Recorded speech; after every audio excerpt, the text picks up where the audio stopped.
एक गरीब लड़के और एक जिन की दोस्ती। एक गांव में एक इब्रार नाम का लड़का रहता था और उस गांव के बराबर में एक खतरनाक जंगल था। उस जंगल में एक बहुत बड़ा जिन रहता था। वो जिन कुछ ज्यादा ही खतरनाक था। एक दिन इब्रार बहुत परेशान था और वो अपनी परेशानी से तंग होकर गांव के करीब जंगल में मरने के लिए जाने लगा और ये कहता हुआ जा रहा था, मेरी भी कोई जिंदगी है, ना मेरे पास घर है, ना मेरे पास अच्छी कपड़े, जबकि मेरे हर दोस्त के पास अच्छी अच्छी खिलौने और कपड़े हैं। वो सब मुझ पर हंसते हैं और मेरा मजाक उड़ाते हैं। बस मैं तो अब मरने जा रहा हूँ। ना मुझ पर कोई हंसेगा और ना मुझे उनकी बातें सुननी पड़ेंगी। इस मेरे लिए यही बेहतर होगा कि मैं जंगल में जाकर मर जाऊं, चाहे मुझे कोई जानवर खा लेगा या मैं भूख से मर जाऊंगा। इब्रार ये कहता हुआ जंगल में पहुंच गया। इब्रार के सामने एक बहुत ही भयानक जंगल था। वो उसे देखकर डरा और आगे बढ़ता रहा। आगे से जंगल और खतरनाक था।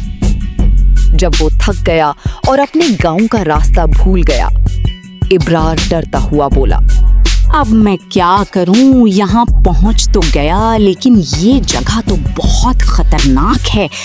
अब मैं क्या करूं? मैं कैसे मरूं? यहाँ तो कोई जानवर भी नजर नहीं आ रहा है। इब्रार ये कहता हुआ आगे जाकर एक पेड़ के नीचे बैठ गया। इब्रार थका हुआ था। उसे बैठने के थोड़ी देर बाद ही नींद आ गई। वो सो गया और गहरी नींद में सो गया। इब्रार को सोते हुए एक ख्वाब देखा। इब्रार, तू इतने घने जंगल में क्यों आया है? यहाँ तो कोई आज तक आया है नहीं। अगर कोई आया है तो यहाँ से वापस नहीं गया। इब्रार, तुझे पता है इस जंगल में एक खतरनाक जिन रहता है और वो इंसानों का खून पीता है। ये बात सुनकर घबरा कर उठा और जंगल में बाहर की तरफ भागने लगा। लेकिन इब्रार रास्ता भूल गया था। वो जंगल के और अंदर पहुंच गया। अब इब्रार और ज्यादा घबराने लगा और बोला, अब मैं कहाँ जाऊं? मैं तो और मुसीबत में फंस गया हूँ। मेरे पास खिलौने नहीं थे, बड़े होकर ले लेता। वह घबरा कर रोने लगा। अब मैं कहाँ जाऊं? मुझे तो यहाँ अंधेरा ही अंधेरा दिख रहा है। वो और ज्यादा रोने लगा। उसे एक बहुत खतरनाक आवाज सुनाई दी और वो डरते हुए बैठ गया। एक बहुत बड़ा जिन दिखाई दिया और उसके पास आकर खड़ा हो गया। उस इब्रार बेहोश होने ही वाला था। जिन बोला, ऐ इंसानी बच्चे, तुम कहां से आए हो? क्या तुम्हें इस जंगल के बारे में किसी ने बताया नहीं कि ये कितना खतरनाक है और यहाँ कैसे कैसे जिन और जानवर रहते हैं? इब्रार डरते हुए बोला, मेरे पास खिलौने नहीं हैं और मेरे बाबा मर गए। मेरे दोस्त मेरा मजाक उड़ाते हैं। उनके पास अच्छे अच्छे खिलौने हैं। जब वो मेरा मजाक उड़ाते हैं तो मुझे बहुत दुख होता है। इसलिए मैंने सोचा कि इस बढ़िया तो मैं जंगल में जाकर मर जाता हूँ, फिर ये मेरा मजाक नहीं उड़ाएंगे। जिन इसकी बात सुनकर बोला, अच्छा तो ये बात है। देखो, मुझे तुम बहुत मायूस लगते हो, इसलिए मैंने तुझे छोड़ दिया, वरना अभी तक तो मैं तेरा खून पी लेता, तुझे मार कर। अब तुझे घबराने की जरूरत नहीं है इब्रार। तुम बहुत मायूस हो। मुझे तुम्हारी मासूमियत बहुत पसंद आई। क्या तुम मेरे दोस्त बनोगे इब्रार?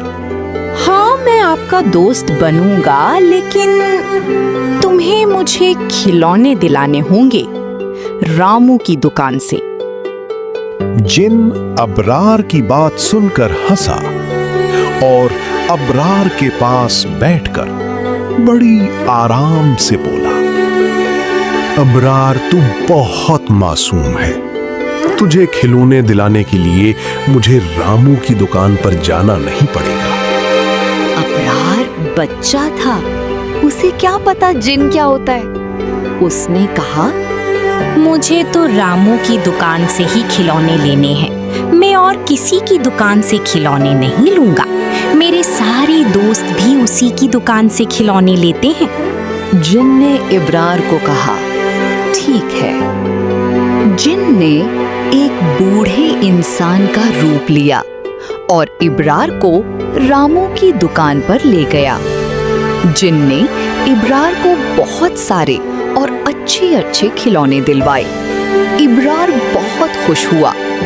इब्रार के सब दोस्त हैरत से इब्रार को देखने लगे।